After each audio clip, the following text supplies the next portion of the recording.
वो जगह जहाँ चेतक की समाधि बनी, वो जगह जहाँ खून से रक्त तलाई बन गई थी। तो चलिए अंदर लेके चलते हैं आपको पहले, और इसके लिए अंदर जाने का टिकट लगता है जिसके रेट है 120 रुपये। हमने टिकट ले लिया है, 2 जने जा रहे हैं, तो अंदर चलते हैं और दिखाते हैं आपको क्या क्या। पहले बता देते हैं ये गवर्नमेंट द्वारा नहीं है म्यूजियम, ये प्राइवेट है म्यूजियम। तो ये देखते हैं अंदर क्या क्या मिलता है। चलिए। पिछले पार्ट में आपने देखा कि महाराणा प्रताप का जन्म कहाँ हुआ था। अब इस पार्ट में देखने वाले हैं कि आप कहाँ पर हल्दी घाटी का युद्ध लड़ा गया, कहाँ पर अकबर की सेना रुकी हुई थी, कहाँ पर महाराणा प्रताप की सेना रहती थी, कहाँ पर महाराणा प्रताप छुपकर मंत्रणा किया करते थे, रणनीति बनाया करते थे। तो वो सारी जगह आपको दिखाई जाएगी।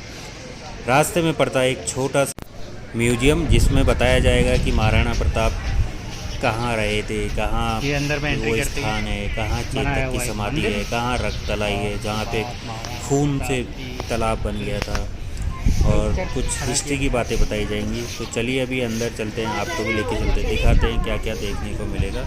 आप भी देखिए हमारे साथ। सामने आप देख सकते हैं चेतक घोड़े को बनाया गया है, चेतक घोड़े का एक पुतला बनाया गया है। और इधर दिखाया गया एक सीन हल्दी घाटी के युद्ध का, जिसमें महाराणा प्रताप ने घोड़े के पैरों को हाथी की सूंड पर टिका देते हैं, जिस हाथी पर महाराज मान सिंह जी बैठे होते हैं। और इधर साथ में छत्रपति शिवाजी की भी एक मूर्ति बनाई गई है, और साथ में दिखाया गया है महाराणा प्रताप के साथ लड़े हुए लोगों की मूर्तियों को। और इस युद्ध में हल्दी घाटी में जिस प्रकार किस तरह से चेतक घोड़े के पैर में घाव हो गया था, वो सीन यहाँ पर दिखाया गया है। तो ये देखिए, अब हम चलते हैं अंदर।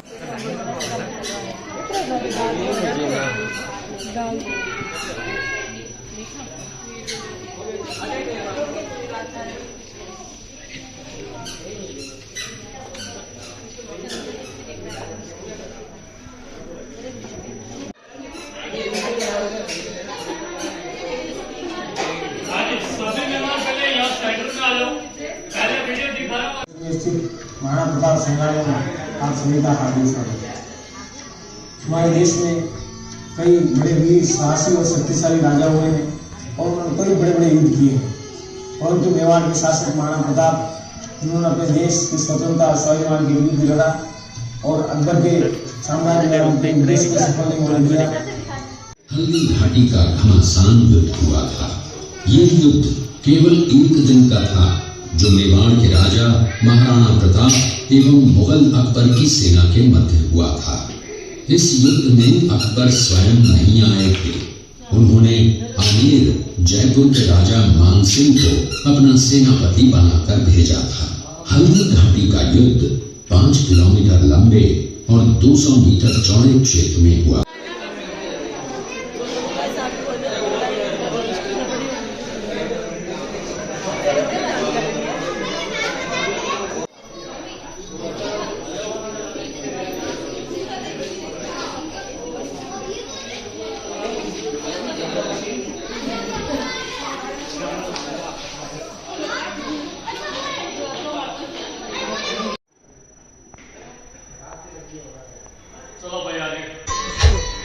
सन 1567 में अकबर ने जब चित्तौड़गढ़ पर आक्रमण किया तो मेवाड़ के प्रमुख सरदारों और सेना नायकों के आग्रह पर महाराणा उदय सिंह ने चित्तौड़गढ़ छोड़ दिया।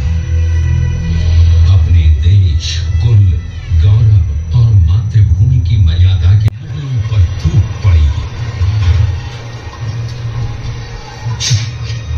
प्रताप के हरावल सैन्य दलों का नेतृत्व पठान हाकिम हासून कर रहे थे। राणा प्रताप ने मात्र 57 वर्ष की आयु में इस संसार से प्रयाण किया। गांव का है। हल्दी घाटी युद्ध के बाद महाराणा प्रताप अपनी प्रतिज्ञा का पालन करने के लिए वनवासी जीवन व्यतीत करने लगे। महाराणा प्रताप का बचपन बीता था। इस किले की तलहटियों में महाराणा प्रताप ने अपने गुरु से शिक्षा प्राप्त की थी। ये घटना महाराणा प्रताप की वीरता को दर्शाती है। एक समय नरभक्षी बाघ का आतंक छाया हुआ था। ये दृश्य महाराणा प्रताप और सुविख्यात स्वामी भक्त घोड़े चेतक के अंतिम मिलन का है।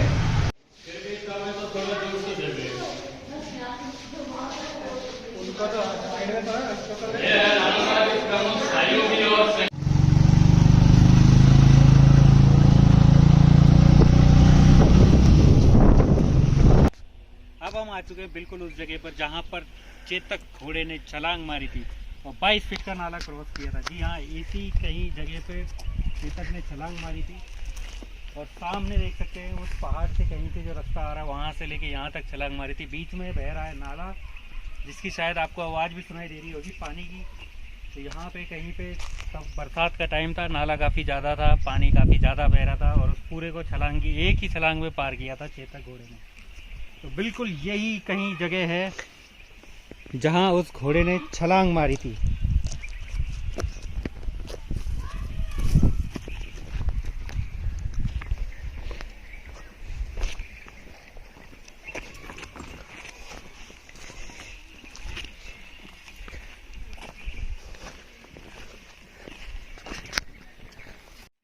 इधर देख सकते हैं आप, ये पानी बह रहा है अभी, जबकि बिल्कुल बरसात का मौसम नहीं है, तब इतना पानी बह रहा है। तो बरसात के टाइम पे पानी काफ़ी बहता होगा, तो ज़रूर किसी न किसी तरीके से यहाँ पे जंप मारी थी कहीं पे। यहाँ पे अब एग्जैक्ट जगह हम बता नहीं सकते, लेकिन लोगों से बात करके, लोकल से जो पता चला, यही वो जगह है कहीं पे जहाँ पे जंप मारी गई थी। तो आप देख सकते हैं ये पूरा आगे हल्दी घाटी जहाँ पे युद्ध हुआ था, पूरा इस पहाड़ी के आगे पूरा वही है मैदानी एरिया। और उसके बाद चेतक यहाँ से आते हुए, और ये सी नाले को, ये जो नाला दिख रहा है, बरसात का टाइम था, पानी काफ़ी ज़्यादा बह रहा था, उसके बाद यहीं पे छलांग मारी थी कहीं पे। और उसके बाद आगे चल के जहाँ चेतक की समाधि हुई है, जहाँ अभी अपन जाएंगे वहाँ पर, तो वहाँ पे गया था। तो ये चीज़ है, वहाँ से छलांग मारी, यहाँ तक 22 फीट की छलांग जो बताते हैं मारी थी। तो यही वो जगह है जहाँ से महाराणा प्रताप का मुख्य हल्दी घाटी से मतलब बचाया गया था। हम आ चुके हैं चेतक की समाधि। जी हाँ, वही चेतक जो महाराणा प्रताप को युद्ध से बचा के लाया था, तो 3 टांगों पे इतनी देर तक भाग के 22 फीट का नाला कूद के अपने स्वामी को बचाया था। तो हम आ चुके हैं चेतक की समाधि पर। चलिए आपको जहाँ पे चेतक की समाधि बनी है, एग्जैक्ट जहाँ पे चेतक को दफनाया गया था, तो वो जगह आपको दिखाते हैं। जैसा कि आप सब जानते हैं कि हल्दी घाटी का युद्ध महाराणा प्रताप की वीरता के कारण जाना गया था, लेकिन जितना महाराणा प्रताप की वीरता के कारण जाना जाता है, उतना ही ज़्यादा चेतक की स्वामी भक्ति के लिए भी जाना जाता है। किसी भी जानवर के लिए अपने स्वामी के प्रति इतना प्यार, इतना लगाव, इतना आत्म बलिदान जो उन्होंने अपने स्वामी को बचाने के लिए बलिदान किया, इस कारण भी चेतक की छतरी बहुत रोमांचित कर देने वाली जगह है। तो अगर आप कहीं भी हल्दी घाटी घूमने आते हैं तो इस जगह पर भी ज़रूर आएँ। ये रास्ते मरी है, तो आप ज़रूर आ सकते हैं और ज़रूर आएँ। यहाँ पे आके आप बहुत ही रोमांचित हो उठेंगे। यहीं पास में एक महाराणा प्रताप के लिए स्मारक बनाया गया है, जो कि सामने महाराणा प्रताप के घोड़े के सामने जो नज़र है वो पूरा मेवाड़ है, जो कि अभी दिखाई देगा। और बहुत ही महत्वपूर्ण ये एरिया रहा है जहाँ पे हल्दी घाटी का युद्ध किया गया था, जहाँ पे एक स्वाधीनता की लड़ाई लड़ी गई थी, जहाँ पे एक आत्मसम्मान की लड़ाई लड़ी गई थी, जो एक बड़ी सेना के सामने घुटने नहीं टेके जाने की लड़ाई थी। ये एक वैसी लड़ाई थी, ये किसी धर्म की युद्ध नहीं था, ये एक स्वाधीनता की लड़ाई थी, ये एक आत्मसम्मान की लड़ाई थी। तो इस जगह पर आकर आपको बहुत कुछ सीखने को मिलेगा, तो ज़रूर आएँ। और सामने देख सकते हैं ये पूरा मेवाड़ का एरिया है जहाँ पर युद्ध भी हुआ था हल्दी घाटी का।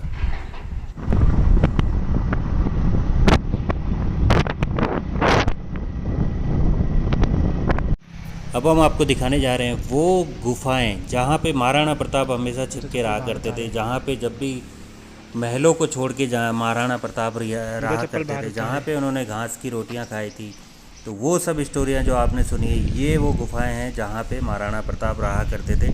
अभी आपको अंदर लेके चलते हैं और देखते हैं क्या क्या हमको देखने को मिलता है और क्या क्या हम आपको दिखा सकते हैं। तो अभी यहाँ पे एक मंदिर टाइप में बना दिया गया है, पहले ये नहीं रहा होगा, और यहाँ पे आप देख सकते हैं रणचंडी का मंदिर है जिसकी पूजा किया करते थे। और ये गुफाएं हैं जो ज़्यादा आगे तक नहीं जाती है, लेकिन यहीं पे शायद अंदर से जाती होंगी, लेकिन उन गुफाओं को भी बंद कर दिया गया है। तो देखते हैं कितनी अंदर तक हम जा सकते हैं और आपको कोशिश करते हैं अंदर तक दिखाने की। ये क्या अंदर से गुफा है क्या? ये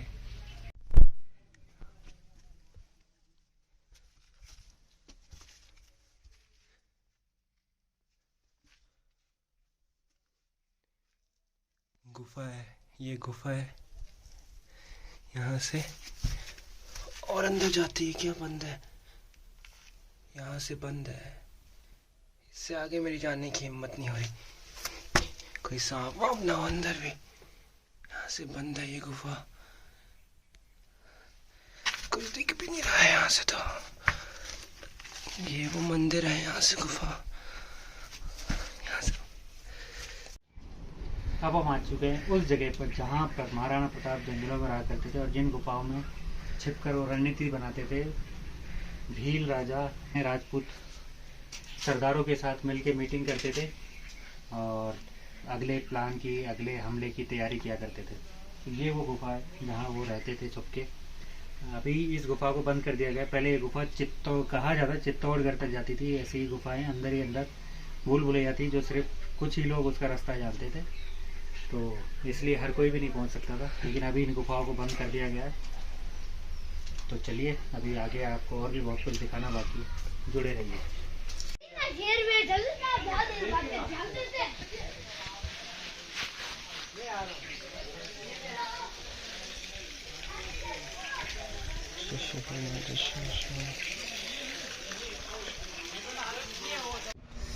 अब हम आ चुके हैं हल्दी घाटी के उस ऐतिहासिक दर्रे में जहाँ पे हल्दी घाटी का युद्ध 1576 में लड़ा गया। और यही वो जगह है जहाँ पर, यही वो दर्रा है जहाँ पर अकबर की विशाल सेना भी बहुत कम साबित हुई, क्योंकि ये एक बहुत ही सकड़ा दर्रा था और ऊपर से हमला कर रहे थे महाराणा प्रताप की सेना के भील, जो कि छापामार पद्धति में बहुत ही ज़्यादा निपुण थे। सिर्फ इस दर्रे के कारण अकबर की सेना के पैर उखड़ने लगे और वो पीछे की तरफ वापस भागने लगे। भागते भागते वो यहाँ से 4 किलोमीटर दूर रक्तलाई तक पहुँच गए थे, जहाँ पर और भी भीषण युद्ध हुआ और वहाँ पर बन गया था 18,000 लाशों के कारण रक्त की तलाई, रक्त का तालाब। तो फ्रेंड्स हम आ चुके हैं हल्दी घाटी के मेन दर्रे में। तो हल्दी घाटी सिर्फ उतना ही नहीं है जहाँ पे बोर्ड लगा हुआ है, बल्कि ये पूरे पहाड़, जहाँ भी आप खुदाई करेंगे वहाँ पे आपको देखने को मिलेगा हल्दी जैसा कलर। जैसा कि देख सकते हैं यहाँ पे खुदाई करी है हमने, तो अंदर मिला है बिल्कुल हल्दी जैसा कि आप देख सकते हैं। ये देखिए बिल्कुल पीले कलर की हल्दी जैसी मिट्टी निकलती है, इसीलिए इस घाटी को कहा जाता है हल्दी घाटी। देख सकते हैं इस कलर में, ये देखिए इसका कलर बिल्कुल हल्दी जैसा पीला है, तो इसलिए इसे हल्दी घाटी कहा जाता है। और ये युद्ध हुआ था हल्दी घाटी और खमनोर गांव के बीच में, इसलिए इसे कभी कभी खमनोर के युद्ध भी कहा जाता है, जो कि अबुल फजल ने कहा था। तो ये हमारे देश के लिए एक शान की बात है, स्वाभिमान की बात है। तो ज़रूर आएँ इस जगह को देखने के लिए, बहुत ही बढ़िया जगह। अब हम जाएंगे उस जगह पर जहाँ पर अकबर की सेना रुकी थी और जहाँ पर ये युद्ध हुआ था, जहाँ पर रक्तलाई बनी थी। तो अभी भी 2 चीज़ जगह देखनी बाकी है, तो वीडियो के साथ जुड़े रहिए। जल्दी ही हम आपको दिखाने वाले हैं कहाँ पर अकबर की सेना रुकी थी और कहाँ पर इस युद्ध के कारण रक्त का तालाब बन गया था, इसलिए इसे रक्तलाई कहा जाता था। और अब हम आ चुके हैं बादशाही बाग, जहाँ पर अकबर की सेना रुके थी, जहाँ पर युद्ध से पहले शिविर उन्होंने डाला था। तो इस तरह इसको कहा गया बादशाही बाग। ये चारों तरफ देख सकते हैं, यहाँ पे पूरे पे अकबर की सेना रुकी हुई थी।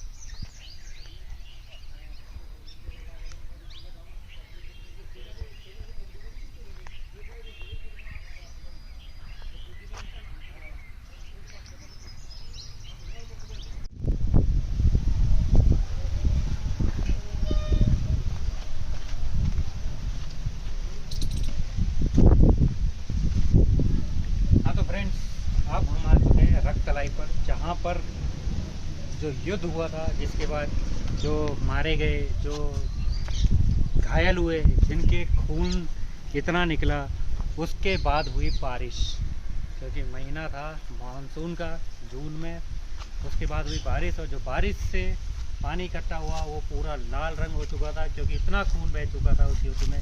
18,000 सिपाही मारे गए थे, कितने ही लोग, कितने ही हज़ारों और घायल हुए थे, जिसके कारण पूरे तालाब में खून ही खून हो गया था। तो इस वजह से यहाँ एक तालाब बन गया था, उसकी वजह से इसको कहा गया रक्ततलाई। तो अब हम आपको दिखाते हैं ऐतिहासिक धरोहर रक्ततलाई।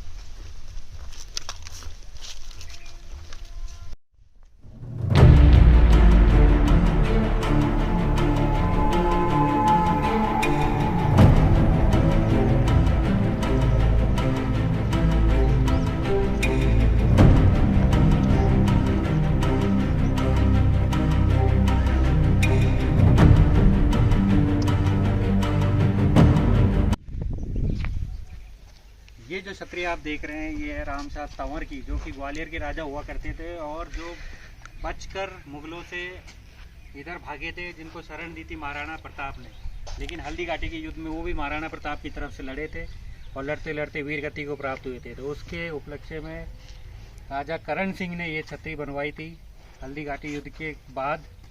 तो ये छतरी रामशाह तंवर की और उनके 3 पुत्रों की है। तो जैसा कि आपने इन सब वीडियो में देखा और हमने जितने जानकारी प्राप्त की वो आपको दी, तो उससे पता चलता है कि ये जो युद्ध था हल्दी घाटी का, वो कोई धर्म के पीछे युद्ध नहीं था, वो था स्वाधीनता के ऊपर, स्वतंत्रता के ऊपर युद्ध था, जिसमें अकबर का सेनापति था राजा मान सिंह, जो कि एक हिंदू था। महाराणा प्रताप का सेनापति था हकीम खान, जो कि एक मोमडन था। तो ये सब जो युद्ध था ये अपनी अपनी सत्ता के लिए, अपनी अपनी स्वाधीनता के लिए, अपनी अपनी स्वतंत्रता के लिए युद्ध था। तो अगर ये वीडियो आपको पसंद आई है तो ज़्यादा से ज़्यादा शेयर करें, ज़्यादा से ज़्यादा लाइक करें, क्योंकि ये धरती है वीरों की, मेवाड़ की धरती है ये। तो जय राजपूताना, जय राजपूताना।